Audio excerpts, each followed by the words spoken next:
Shalom, bien-aimés dans le Seigneur. Que la grâce et la paix du Seigneur soient notre partage. Je viens encore une fois de plus vous parler de cette chaîne, mais aujourd'hui spécialement sur mon témoignage par rapport à la prière. Et comme nous le savons tous, la prière est définie de diverses manières. Il y a une définition qui dit que la prière c'est un dialogue entre l'homme ou chrétien avec son Dieu. Et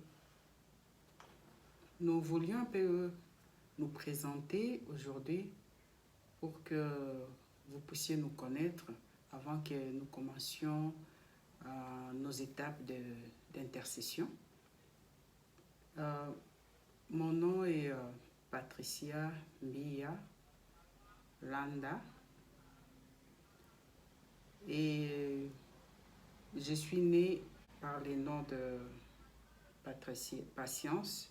Il y a ceux-là qui me connaissent par mon prénom de Patience Mbia Kaboui. Ça, c'est le nom de famille. Alors, je suis mariée et mère de 7 enfants. Et c'est comme ça que j'ai hérité de ce nom-là. Donc, Madame Landa, qui est mon mari. Je suis née d'une famille de 9 enfants, 7 filles et 2 garçons. Alors, je suis la 4e de la famille. Et concernant ma vie chrétienne, je suis venue au Seigneur alors que j'avais encore 18 ans. C'est là où j'ai fait une expérience avec le Seigneur. Alors, j'ai commencé ma vie chrétienne dans une église là où j'ai été baptisée.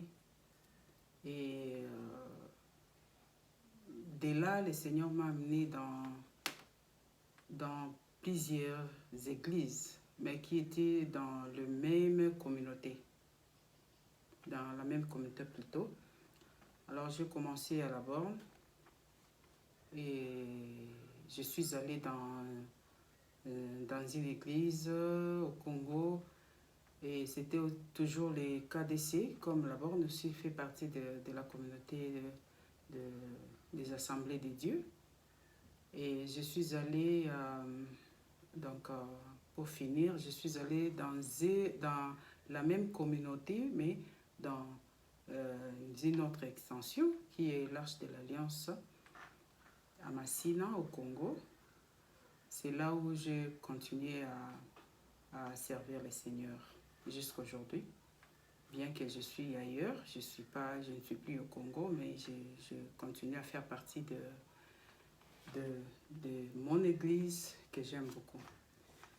Alors, aujourd'hui, je voulais partager mon expérience spirituelle, particulièrement mon expérience dans la prière. C'est comme ça qu'on a choisi ces sujets et c'est là où le Seigneur nous a formés pour qu'aujourd'hui, nous soyons là et que nous puissions vous donner aussi le courage et la force de prier. Alors, comme je vous l'ai dit tantôt, je suis venue au Seigneur alors que j'avais encore 18 ans. Et le Seigneur a permis à ce que je puisse rencontrer des choses. Si je dis des choses, c'est-à-dire que je suis passée dans des circonstances qui me poussaient toujours à prier. Et de là, j'ai trouvé que ma vie, si je peux me le permettre, ma vie n'appartient qu'à la prière. Elle appartenait à la prière plutôt. Ou appartient à la prière parce que jusque-là, nous continuons à prier. Et j'ai fait mon expérience alors que j'étais encore, comme on le dit souvent dans les langages, dans notre langage chrétien, on dit que j'étais vraiment bébé spirituel, alors que j'étais bébé spirituel. Mais j'ai grandissé beaucoup plus dans l'intercession. dans l'intercession. J'aimais quand je voyais, quand je suis venue à l'église, je ne travaillais dans aucun département ou bien ministère, mais j'aimais beaucoup voir, aller là où il y avait des intercesseurs. C'est là où j'ai grandissé. Et par là, on a commencé à aller évangéliser. J'évangélisais, je suivais ceux qui allaient évangéliser parce qu'à ce moment-là, nous, on ne connaissait pas vraiment la parole de Dieu comme il faut. On ne savait pas comment nous introduire, comment commencer avec la Bible, sauf qu'on avait quelques mots dans notre tête qui nous permettaient de partager avec les autres. Alors, je suivais tout ce qui partait pour l'évangélisation. Là, je me souviens qu'on a commencé dans des hôpitaux. C'est là où les intercesseurs, souvent c'était des jeunes qui partaient évangéliser dans des hôpitaux. Et c'est comme ça que moi, j'ai commencé à grandir. J'ai commencé à grandir, mais beaucoup plus dans l'intercession. En tout cas, je me sentais très à l'aise quand je partais prier, quand je partais là où il y avait la prière d'intercession. Je me sentais je me sentais très à l'aise. Et de là, je commençais à le faire moi-même. Je me souviens un jour, on était en prière. C'était une retraite de prière. Alors qu'on priait, le Seigneur avait parlé, il nous avait demandé d'aller évangéliser. Et moi, quand je reçus ce message, vous savez, j'avais quand même peur. Je me disais, mais comment je vais faire et comment je vais partager? Mais la première expérience que j'avais faite, c'était, on partait en groupe. Il y avait des groupes, il y avait un groupe qui était scindé en petits groupes pour l'évangélisation. Là, on a mené souvent ceux-là qui n'avaient pas encore fait beaucoup plus d'expérience d'évangélisation. Alors, nous sommes allés dans une famille. Quand on a commencé, les autres ont commencé à parler, ils ont commencé à parler. Alors, on m'a donné aussi la parole. Je ne connaissais rien du tout, mais on m'a donné la parole, on m'a demandé si j'ai quelque chose à ajouter. J'ai commencé à parler. Alors là, j'avais remarqué que tout le monde, l'attention de tout le monde était braquée sur moi. Tout le monde était là, attentionné et tout. Je me demandais, bon, moi j'ai parlé. Bon, quand j'ai fini, jusque-là, je dirais que je ne sais même pas ce que j'avais dit, mais j'ai tout simplement entendu un papa qui, à la fin, il a intervenu pour dire que non, tout ce que j'avais dit est allé droit dans son cœur et c'était vraiment sa vie et qu'on sort. Moi-même, j'étais surprise parce que je ne savais même pas qu'est-ce que j'avais dit. Et c'est ça un peu. On a continué comme ça. On allait dans des bus et consorts prêcher la parole. Non, pas prêcher, mais exhorter les gens et puis tout ça. Mais beaucoup plus dans des hôpitaux. C'est là où vraiment j'ai trouvé que dans mon cœur, il y avait cette compassion-là. J'avais vraiment cette compassion. Et beaucoup plus dans des hôpitaux que je partais. Il y avait des sœurs. Des fois, on arrangeait un programme. On partait avec quelques sœurs. Et vraiment, on se sentait à l'aise. C'est là où on se disait même que c'est là notre maison. Puisque si je ne vais pas rendre visite aux malades, je ne me sentais pas à l'aise. Il fallait que j'aille là-bas. Il fallait que je les assiste. Il est vrai que j'étais très jeune. Parce que là, j'avais 18-19 ans. Je n'amenais rien du tout. Mais cette compassion-là, et ça me plaisait de partager les quelques mots que je connaissais par rapport à Dieu, partager l'amour de Dieu, dire aux gens comment Dieu est bon, dire aux gens ce que Jésus-Christ a accompli pour nous à la croix et qu'on sort. Et c'est là où je vis des miracles se produire.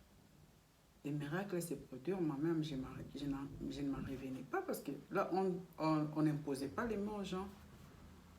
Et c'est juste, on priait pour les malades. Après avoir exhorté, on priait. Et on a vu ce que le Seigneur été capable de faire. Alors, c'est comme ça qu'on a grandi. Et là, je progressais avec Dieu, mais sur mon chemin disons, mon parcours avec le Seigneur, j'ai rencontré aussi beaucoup de choses que je dirais aujourd'hui négatives, mais ça ne m'avait pas découragé de continuer avec Dieu à servir le Seigneur. C'est comme ça qu'on a servi le Seigneur. Mais beaucoup plus quand on a commencé avec les enfants. J'ai commencé à l'école des dimanches où j'encadrais les enfants. Et aujourd'hui, je suis très heureuse quand je vois certains m'écrire ou bien m'appeler. Il y a certains qui sont devenus des hommes de Dieu.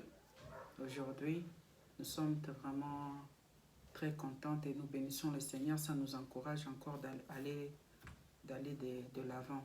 Donc c'est comme ça, j'ai évolué avec les enfants. En tout cas, j'ai passé beaucoup de temps, à peu près 14 ou 15 ans avec les enfants.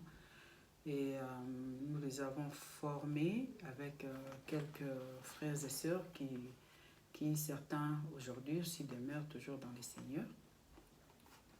Dès là, nous sommes allés servir. Nous avons servi dans le ministère d'évangélisation et puis nous sommes allés chez les femmes. Chez les femmes, c'est là où nous sommes arrivés et c'est la raison pour laquelle cette chaîne existe. Donc, nous voulions partager notre expérience avec les femmes. Si je dis les femmes,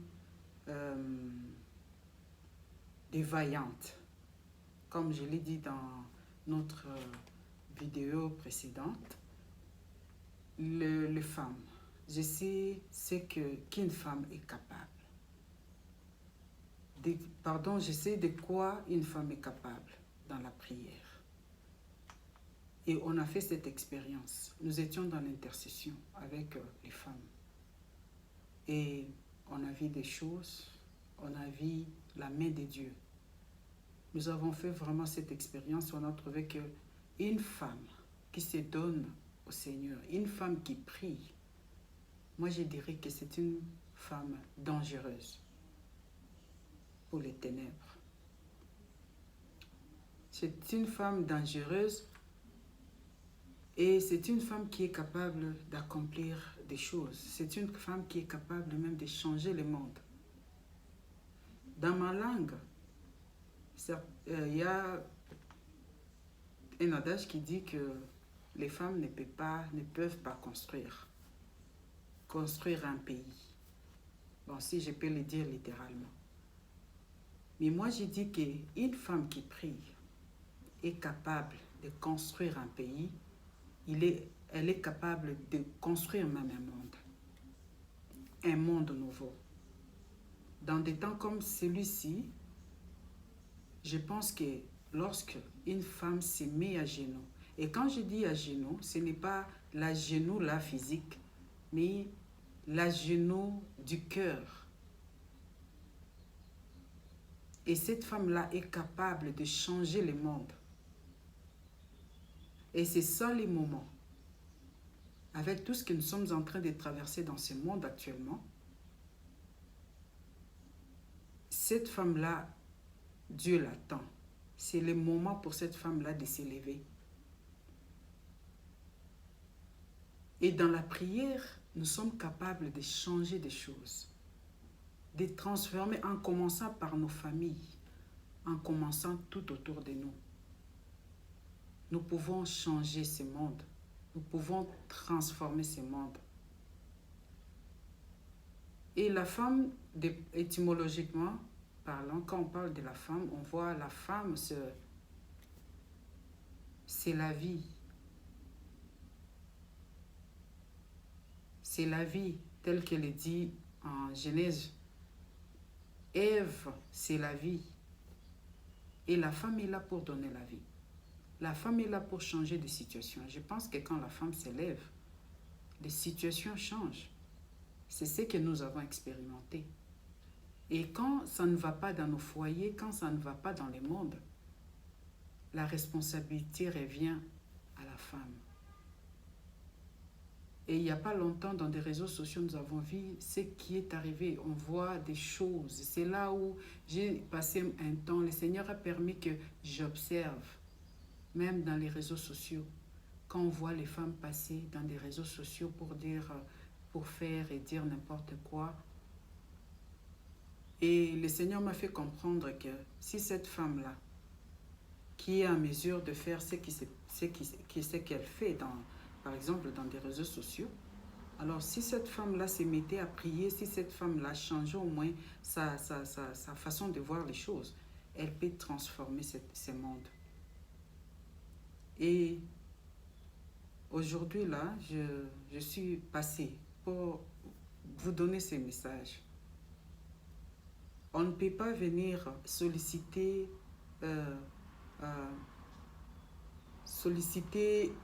vous solliciter au fait pour la prière si on n'a pas fait l'expérience de la prière. La prière est très importante. Mais une femme qui prie est une femme dangereuse contre les ténèbres.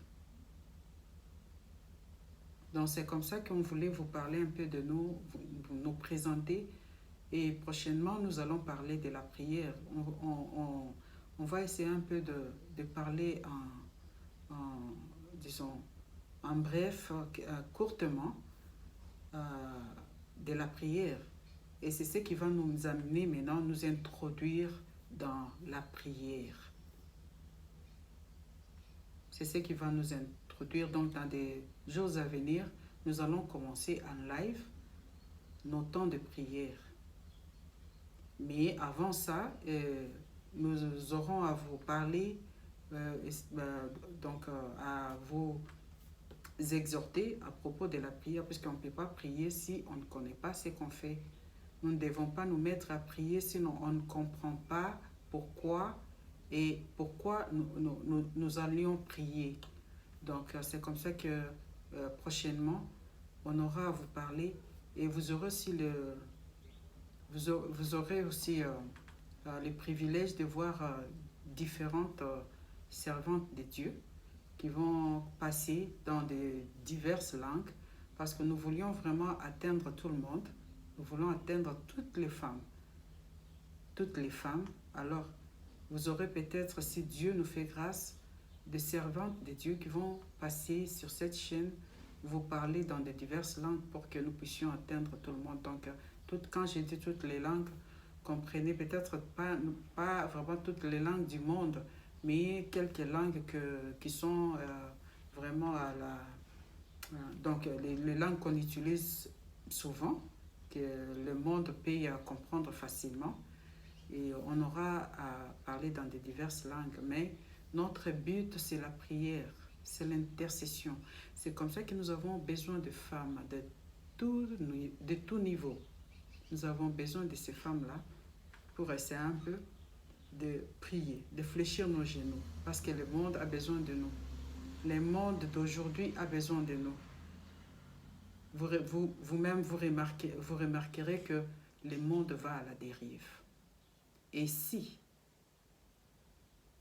une femme ne s'élève pas,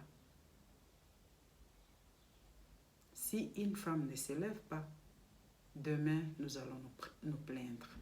Le Seigneur revient bientôt et il a besoin que nous puissions nous préparer pour sa venue. Sa venue est vraiment imminente. Sa venue est imminente, alors nous devons nous lever pour prier. J'ai fait l'expérience avec la prière. Et lorsque nous prions, ne nous attendons seulement pas que, comme on nous a prêché, que lorsque nous prions, tout redevient rose et tout redevient, donc, comme on dit, succulent. Non. Donc, c'est un peu ça. Ça, c'est l'étape que je voulais un peu vous parler d'une manière brève. Mon expérience dans la prière. La prière m'a aidé à grandir. La prière m'a aidé à continuer mon chemin.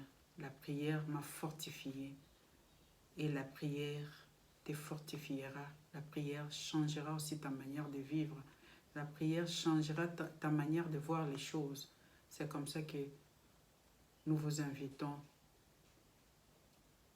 Nous vous invitons à prier pour nous, à nous aider, les femmes de Dieu, les femmes de Dieu, les servantes de Dieu, les femmes des pasteurs, les femmes de tous les serviteurs. Vous êtes invités, toutes les serviteurs, les femmes de tous les serviteurs et servantes, vous-même servantes de Dieu, et nous avons besoin de vous.